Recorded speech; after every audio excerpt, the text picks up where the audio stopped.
আজকের ভিডিওটা একটা বিস্ফোরক ভিডিও হতে চলেছে। দেখুন, মাস কয়েক আগে শুভেন্দু অধিকারী বলেছিলেন যে তারা হিন্দু ভোটটা তারা দেখছেন এবং নওশাদ সিদ্দিকী, হুমায়ুন কবির বা মিম এরা মুসলিম ভোটটা দেখে নেবে, তাহলেই তৃণমূল কংগ্রেসকে হারানোটা খুব সহজ হয়ে যাবে। এসআইআর হয়েছে, প্রচুর মুসলিম ভোটার বাদ চলে গিয়েছে। শুভেন্দু অধিকারী তারপরের এই কথা, তার থেকে মনে হয়েছিল যে, এবং এটা ওপেন সিক্রেট, যে বিজেপি আর মিমের যে আঁতাত রয়েছে সেটা হয়তো সাধারণ মানুষ, জনগণ, মুসলিম ধর্মাবলম্বী মানুষজন এতটা বিশ্বাস করেন না, বা যারা হিন্দু সম্প্রদায়ের তারাও এতটা বুঝতে পারেন না। কিন্তু এই শুভেন্দু অধিকারীর বক্তব্যের মধ্যে সেই হিন্টস, সেই ইঙ্গিত একদম সোজাসুজি পরিষ্কার ছিল। বিজেপি সেটা যতই অস্বীকার করুক না কেন, কেউ হয়তো খেয়াল করেছেন, কেউ হয়তো খেয়াল করেননি। তো তাদের জন্য শুভেন্দু অধিকারীর বক্তব্যটা আবার শোনালেন। কিন্তু তিনি ভবানীপুরে এবং নন্দীগ্রামে প্রার্থী দিতেই পারেন। নির্দল হলে 10টা লোক লাগবে, আর কোনো অ্যাফিলিয়েটেড পলিটিক্যাল পার্টির হলে 1টা লোক লাগবে প্রপোজার। সেটা পেয়ে যাবেন, অসুবিধা হবে না। কিন্তু ভারতীয় জনতা পার্টির এতে কোনো অসুবিধা হবে না, কারণ উনি যে ভোটের দিকে তাকিয়ে যাচ্ছেন সেই ভোট 2021-এর নির্বাচনে শোভনদেব চট্টোপাধ্যায় পেয়েছিল, তারপরে উপনির্বাচনে মমতা ব্যানার্জি পেয়েছিল, 2024 সালে মালা রায় পেয়েছিল, দেবশ্রী চৌধুরী পায়নি। কারণ ওই 8টা ওয়ার্ডের মধ্যে 5টা ওয়ার্ডে বিজেপির লিড ছিল এবং মূলত হিন্দু প্রধান বুথগুলোতে বিজেপি লিড নিয়েছে। মোট 205টা বুথের মধ্যে অধিকাংশ বুথেই বিজেপির লিড ছিল এবং সেটা হিন্দু প্রধান বুথ। মুসলমান প্রধান বুথগুলোতে 77 নম্বর 78 নম্বর ওয়ার্ডগুলোতে সেখানে তৃণমূল কংগ্রেস বাম্পার লিড নিয়েছে এবং তৃণমূল কংগ্রেসের মুসলিম এলাকায় লিড ছিল 17,000, বিজেপির হিন্দু এলাকায় লিড ছিল 9,000, 8,000 ভোটের গ্যাপ হয়েছে। অতএব উনি উনার যে কোর ভোট, মুসলিম ভোট, সেটাকে নিতে চাইছেন। সেটা যদি সত্যিকারে তিনি পান, তাহলে বিজেপির সঙ্গে আসাউদ্দিন ওয়াইসি এবং হুমায়ুন কবিরের যে কম্বাইন্ড ক্যান্ডিডেট হবে, যা শুনছি, ম্যাচিওর করবে কিনা আমি জানি না, তার সঙ্গে হবে। তৃণমূল ইরেলিভেন্ট ফোর্স হবে। নন্দীগ্রামের ক্ষেত্র যদি বলা যায়, আমি 1,10,000-এর কাছাকাছি ভোট পেয়েছি। এর মধ্যে মাত্র 400 ভোট মুসলিম ভোট, রাষ্ট্রবাদী মুসলিমরা আমাকে দিয়েছে মাত্র 400। মীনাক্ষী বোন পেয়েছিলেন 6,200, যার মধ্যে 1200 ভোট মুসলিম ভোট ছিল। একটি মুসলিম বুথে সিপিআইএমের লিড ছিল, নয়নান, দাউদপুর গ্রাম পঞ্চায়েত। মমতা বন্দ্যোপাধ্যায় 1,08,000 ভোটের কাছাকাছি পেয়েছিলেন, গ্যাপ ছিল 1,956, এবং সেখানে হিন্দু প্রধান বুথগুলোতে একটি দুটি ছাড়া সব জায়গায় আমার লিড বা বিজেপির লিড ছিল। মুসলমান প্রধান বুথগুলোতে শতকরা 95%, 96% ভোট তৃণমূল অর্থাৎ মমতা ব্যানার্জি পেয়েছিলেন। অর্থাৎ সত্যিকারে যদি তিনি মমতা ব্যানার্জির ভোট নিয়ে নিতে পারেন, ওখানেও বিজেপির সঙ্গে হুমায়ুন কবির এবং আসাউদ্দিন ওয়াইসির সম্ভাব্য যে জোট, তার সঙ্গেই হবে, এইটুকু আমি বলতে পারি। উনি যেটা বলছেন এতে মমতা ব্যানার্জির চিন্তিত হওয়া দরকার। শুনলেন শুভেন্দু অধিকারী ঠিক কি বক্তব্য ছিল, আর এর সপক্ষে আরো বেশি শক্ত এবং একদম পাথুরে প্রমাণ পাওয়া যাচ্ছে যে বিজেপি এবং হুমায়ুন কবির একটা আঁতাত, এবং বিজেপির সাথে হুমায়ুন কবিরের যে ডিল, মমতা বন্দ্যোপাধ্যায়কে হারাতে, তৃণমূল কংগ্রেসকে হারাতে, তার অঙ্ক শুনলে চোখ কপালে উঠবে। 1,000 কোটি টাকার নাকি ডিল হয়েছে, এবং হুমায়ুন কবির যেখানে যেখানে প্রার্থী দেবেন প্রত্যেকটা কেন্দ্র ধরে ধরে 3 থেকে 5 কোটি টাকা তাকে দিতে হবে, এমন ডিল হয়েছে। এবং মুসলিম ভাবাবেগকে তিনি কাজে লাগাচ্ছেন। এই যে বাবরি মসজিদ তিনি করবেন, তিনি নিজেও কল্পনা করতে পারেননি যে অন্যান্য রাজ্য থেকে মুসলিমরা ছুটে আসবেন, তাকে সমর্থন করবেন, দুহাত ভরে টাকা দেবেন। কিন্তু সেই আবেগ দেখে হুমায়ুন কবির বলছেন যে বাবরি মসজিদ হবে কি হবে না সেটা পরের ব্যাপার, কিন্তু এই আবেগকে কাজে লাগাতে হবে, মুসলিমদেরকে বোকা বানাতে হবে। ভাবুন, দেখুন, রাজ্য সরকারের বিরুদ্ধে আপনাদের ক্ষোভ বিক্ষোভ থাকতে পারে, অ্যান্টি ইনকামবেন্সি ফ্যাক্টর রয়েছে, যে আপনারা মনে করেন যে 15 বছর হয়ে গেছে, সরকার বদলের প্রয়োজন রয়েছে, তৃণমূল আমলে অনেক অন্যায় হচ্ছে, দুর্নীতি হচ্ছে, কিন্তু যাকে আপনারা নিয়ে আসতে চাইছেন তারাও ঠিক কিনা এটা তো যাচাই করে নেওয়ার দরকার রয়েছে, তাই না? রাজনৈতিক লড়াই হলে এবং সেটা যদি পরিষ্কার লড়াই হয়, কারো কিছু বলার নেই। এক্ষেত্রে কমিশনের ভূমিকাটা অত্যন্ত গুরুত্বপূর্ণ ছিল, কিন্তু কিছু কিছু ইনসিডেন্ট দেখে কিন্তু কমিশনের ভূমিকা নিয়েও প্রশ্ন থাকছে, যে তারা কোথাও গিয়ে একটা জায়গাতে পক্ষপাতিত্ব করছে, এই অভিযোগ উঠছে, এবং সেই অভিযোগের সপক্ষেই যেন কমিশন হাতে তুলে তুলে দিচ্ছে প্রমাণ। আর এই মমতা বন্দ্যোপাধ্যায়কে হারাতে যে জঘন্য ষড়যন্ত্র করেছে বিজেপি, হুমায়ুন কবিররা বা আসাদুদ্দিন ওয়াইসির মিম, সেটা কিন্তু ফাঁস হয়ে গিয়েছে, প্রকাশ্যে চলে এসেছে। যদিও সেই ভিডিও সত্যতা আমার পক্ষে যাচাই করা সম্ভব নয়, যাচাই করিও নি, কিন্তু এটুকু বলতে পারি ভিডিওটা এআই নয়, গোপন ক্যামেরায় তোলা একটি ভিডিও, যে ভিডিও কিন্তু রাজ্য রাজনীতিতে তোলপাড় ফেলে দিয়েছে। হুমায়ুন কবির তিনি নিজে স্বীকার করছেন যে তার সঙ্গে একেবারে পিএমওর পর্যন্ত নাকি কথা হয়েছে। কোটি কোটি টাকা, এত মানুষের ভাবাবেগ, হিন্দু মুসলিম খ্রিস্টান সবার ভাবাবেগ। দেখুন, আমাদের রাজ্যেতে সব ধর্মের মানুষজন বাস করেন, সব ধর্মে যে যার নিজের ধর্ম প্র্যাকটিস করেন, সে ধর্ম পালন করেন, কারো কোথাও আপত্তি নেই। দুর্গাপুজোতে আমার মুসলিম ভাই বোনেরা এলে আমরা যেমন আপত্তি করি না, তেমন ঈদেও আমরা মেতে উঠি। হয়তো হ্যাঁ, সবাই হয়তো নামাজ পড়তে যাই না, কিন্তু ঈদের উৎসবে তো মেতে উঠি, কিংবা আমরা বড়দিনে মেতে উঠি। আমরা পাশাপাশি ক্লাসে বসে মুসলিম ভাইয়ের সাথে পড়াশোনা করেছি, বা মুসলিম আমার কোনো বন্ধু ছিল তার সাথে পড়াশোনা করেছি, কখনো এই প্রশ্ন ওঠেনি।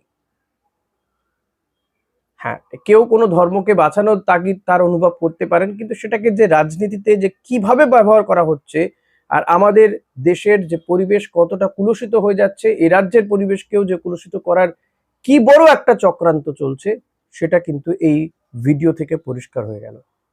দেখুন, নির্বাচনে যেই জিতে আসুক না কেন, নির্বাচন একটা খেলার মতো, হার জিত রয়েছে, কেউ হারবে কেউ জিতবে। কিন্তু হ্যাঁ, এটা যেমন ঠিক যে রিগিং হবে না, বুথ জ্যাম হবে না, এগুলো যেমন হতে দেওয়া যাবে না শাসক দল যদি করে সেগুলো যেমন আটকানো দায়িত্ব, তেমন এই বিষয়গুলোকেও তো আটকানো দায়িত্ব। এটাও তো দেখার দায়িত্ব নির্বাচন কমিশনের, যে সে কোনো একটি রাজনৈতিক দলের হয়ে বাঁশি বাজাবে না। ফ্রি অ্যান্ড ফেয়ার ইলেকশন মানে এখানে কমিশন একজন আম্পায়ার বা রেফারির ভূমিকা নেবেন, তিনি যদি কোনো দিকে ঝুঁকে থাকেন তাহলে মুশকিল।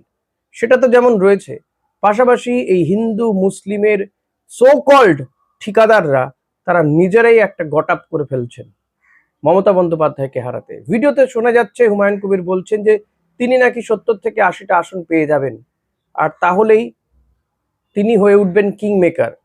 এবং যদি এমন পজিশন হয় যে তৃণমূল বিজেপি প্রায় নেক টু নেক, কিন্তু কেউই গরিষ্ঠতা পেল না, ম্যাজিক ফিগার পেল না, তখন হুমায়ুন কবিরের দল কিন্তু বিজেপিকেই সমর্থন করবে। ভাবুন একবার।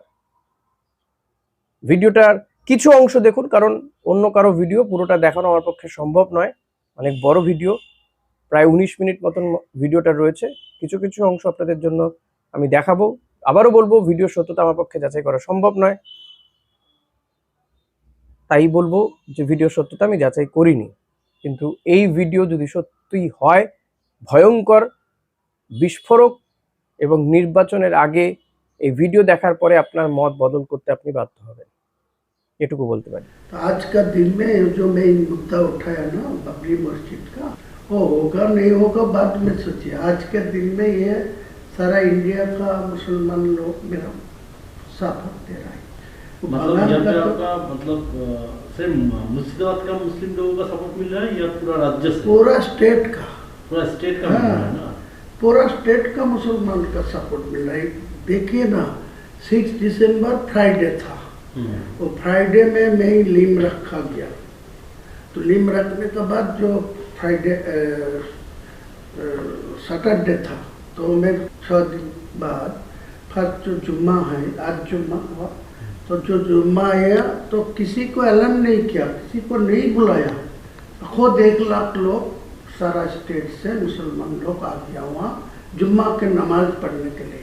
उनका घर घर अच्छा मार्बल दे के मस्जिद है, वो मस्जिद छोड़ के यहाँ चला रहा है। इतना इमोशनल आया इनको ऊपर, वो स्टेट को भी तो आ रहा है, पास में झारखंड, बिहार, असम, त्रिपुरा, सब लोगों को कुछ न कुछ आने वाला है।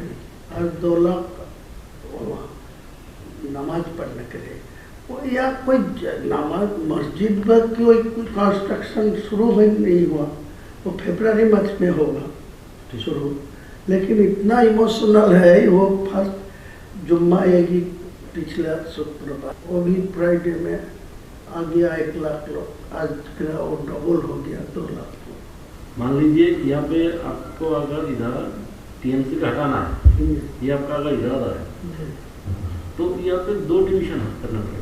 एक है भाजपा को पास हिंदू का वोट, वो तो कन्फ्यूजन हो ही जाएगा। और आप मैं जितना मुसलमान लोगों को मेरा पास वोट देने के लिए मैं आवाज उठा रहा है, तो ऑटोमेटिकली आपका हिंदू वोट आपका पास जाएगी, भाजपा का पास जाएगी। वो कैसे जाएगा? कैसा इसे कहेगा जो हिंदू लोग ममता बनर्जी के ऊपर भरोसा कर रहा है, वो अच्छा तरीका से मालूम है जो मुसलमान लोग को 100 से 90% चुनाव में ममता को पास है, तो वो वोट जो चुनाव से हट जा रहा है, जो मुसलमान वोट वहाँ से हट रहा है, तो वो हिंदू लोग और देखेगा जो वो ममता बनर्जी सत्ता में नहीं आएंगे, तो उनका एक ही ऑप्शन है जो बीजेपी को, भाजपा को। मैं सीधा बोलूँ कि जो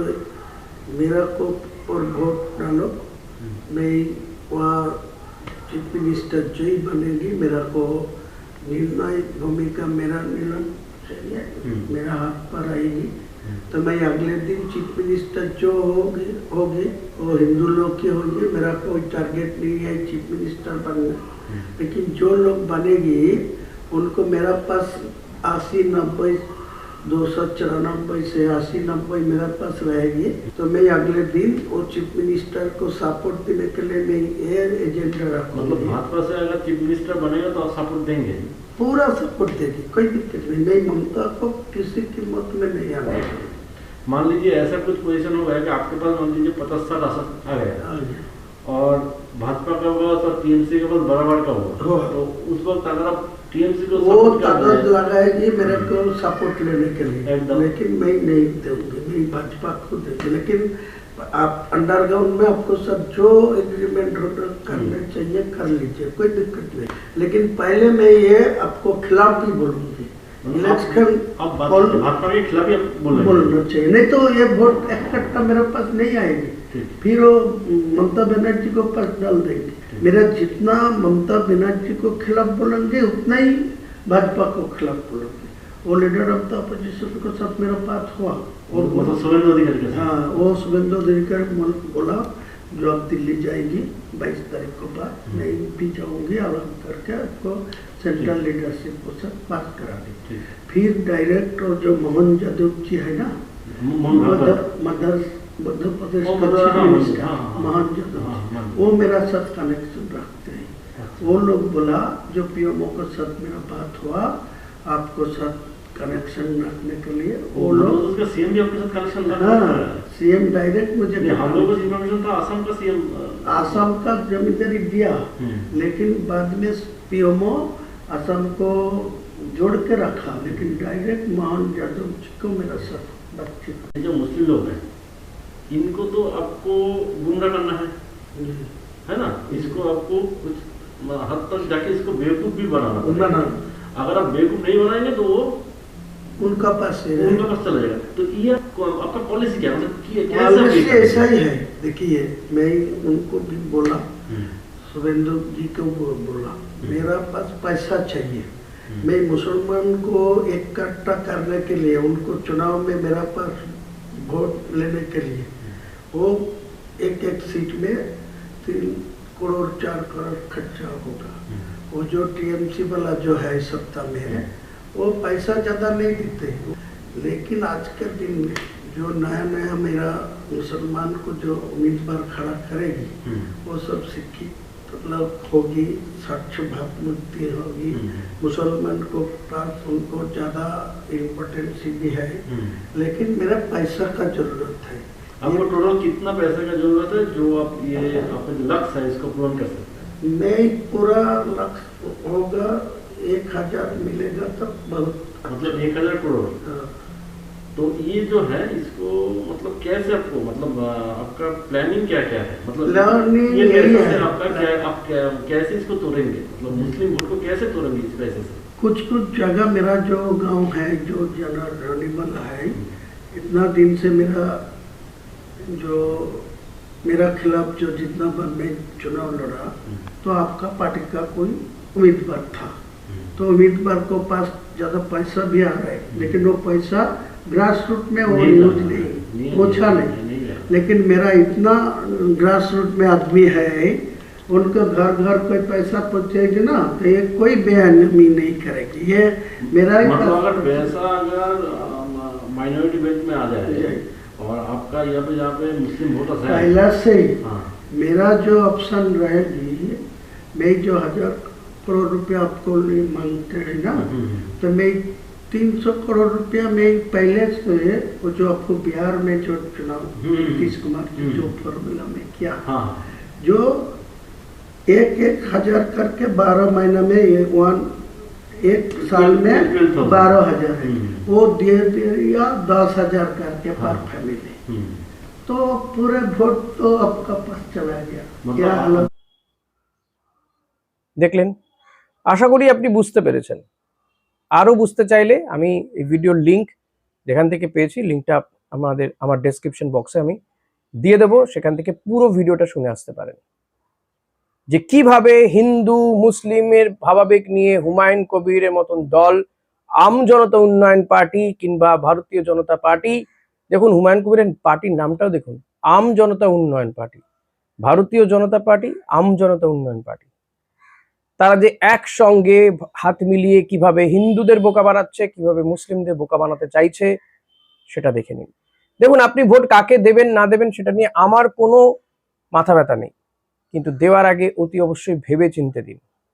একবার সরকার গঠন হয়ে গেলে 5 বছর কিন্তু সেই সরকার থাকবে, তারপরে তারা যে মেকানিজম তৈরি করে ফেলবে, আরো 20 বছর থাকার মতো মেকানিজম তৈরি করে ফেলছে কিন্তু। তাই ভাবিয়া করিও কাজ, করিয়া ভাবিও না। নমস্কার।